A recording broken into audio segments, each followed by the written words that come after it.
할렐루야. 여러분, 오늘 한 날도 참으로 수고 많으셨습니다. 오늘 저는 오순절 저녁기도 46번째 말씀을 계시록 3장 14절로 22절까지로 라오디게아 교회의 기도를 회복하자라는 말씀으로 은혜를 나누겠습니다. 라오디게아 교회는 소아시아 7교회 중에 마지막 7번째 교회입니다. 그러나 안타깝게도 이 교회는 책망만 있는 교회입니다. 어제 말씀 나눴던 빌라델피아 교회는 칭찬만 있었던 교회였죠.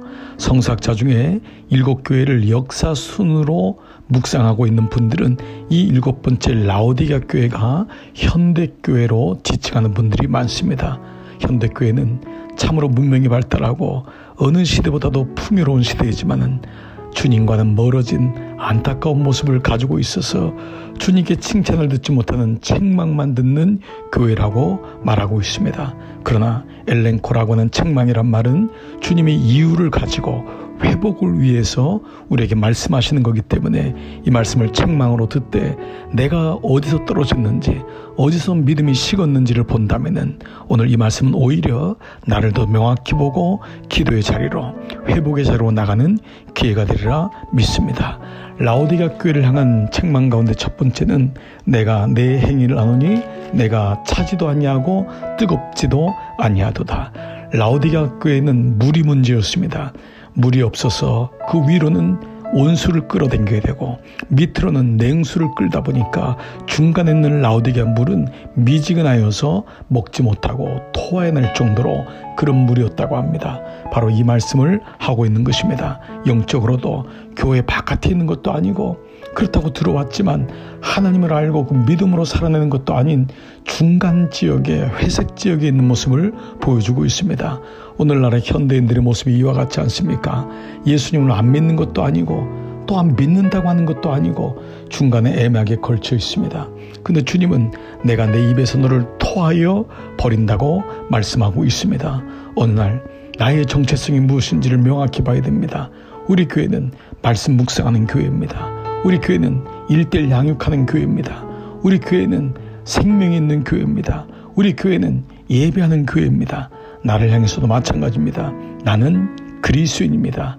나는 교회입니다. 나는 예수님의 제자입니다. 여러분, 우리 스스로를 향해서 주님 앞에 고백하고 선언하는 이 모습이 필요하지 않습니까? 오늘 17절에 내가 말하기를 나는 부자라 부유하여 부족한 것이 없다 하나. 라오디게아 교회는 자기를 잘 못 보고 있습니다. 부자라고 생각합니다. 부유하여서 부족한 것이 없다고 생각합니다. 그러나 주님은 뭐라고 하십니까? 내 공고한 것과 가련한 것과 가난한 것과 눈먼 것과 벌거벗은 것을 알지 못하는도다. 너의 실상은 영적으로 참으로 부족하고 참으로 가난하고 참으로 비련하고 참으로 벌거벗었다. 눈이 멀어 아무것도 보지 못한다고 말씀하고 있습니다. 이것이 바로 우리의 모습일 수 있습니다. 주님은 여기에 대한 대안으로 뭐라고 말씀합니까? 18절 내가 너를 권하노니 내게서 불로 연단한 금을 사서 주님으로부터 너 자신을 연단할 수 있도록 고난을 통과하고 십자가를 지라는 것입니다. 그 금을 사라는 것입니다. 그때 영적으로 부유하게 된다는 것입니다. 흰옷을 사라는 것입니다. 흰옷은 거룩입니다. 거룩을 사라. 그래서 벌거벗은 수치를 더 이상 당하지 말아라.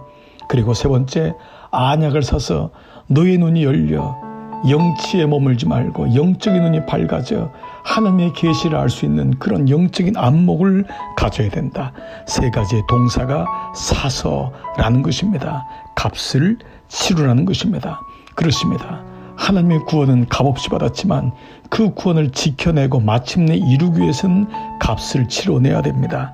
이것을 가르쳐 제자도라고 하는 것입니다. 그 길은 좁고 협착하여 가는 사람이 적다고 했습니다. 사랑하는 성도 여러분, 오늘 여러분 우리가 믿음 생활하는 것은 결코 넓은 길이 아닙니다. 누구나 가는 길이 아닙니다. 기도하는 것 쉬운 것 같지만 쉽지 않습니다.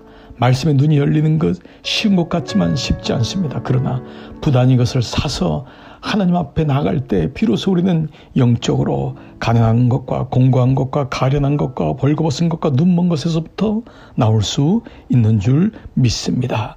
20절 볼지어다 내가 문 밖에 서서 두드리더니 주님이 항상 두드리고 있습니다. 근데 문 밖에 서서라는 것은 현재 완료형이라고 합니다. 이 말씀은 지난 시간부터 지금까지 계속 주님은 문 밖에서 나를 기다리고 있습니다. 두드리는 것은 현재형입니다. 실제로 이 말은 뭡니까? 지금 주님이 또다시 나에게 두드리고 있는 것입니다. 기회를 주는 것입니다. 내가 할 것이 뭘까요?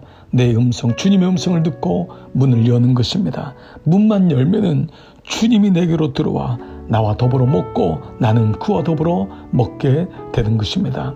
오늘 우리는 사무엘상 15장 말씀의 묵상에서 사무엘의 아각을 찍어서 쪼개는 일이 생깁니다. 사울은 사무엘의 옷자락을 붙잡았지만 그만 옷이 찢어지고 사울은 사무엘과 결별하게 됩니다. 하나님이 기회를 주시지만은 늦어버리면은 옷도 찢어지고 결국은 찍어내버리지 못하는 일이 일어나게 되는 것이죠. 사랑하는 교회 여러분, 오늘도 하나님 앞에서 다시 나의 모습을 보는 것입니다. 주님, 내가 오늘 라오디게아 교회 모습이 아닙니까? 다시 주님, 나의 신앙이 회복되기를 원합니다. 그래서 사겠습니다. 그래서 책망을 받지 않고 주님의 칭찬받는 사랑하는 성도가 되겠습니다. 여러분, 믿음의 여정 위에 이런 하나님의 은총이 함께 하시기를 축복합니다. 귀 있는 자는 성령이 교회들에게 하시는 말씀을 들을지어다. 7교회를 통한 주의 말씀이 이런 모두에게 들려져 주님 칭찬받는 교회 모두 되시기를 주의 이름으로 축복합니다. 이 말씀 붙들고 함께 기도의 자리로 나가시겠습니다.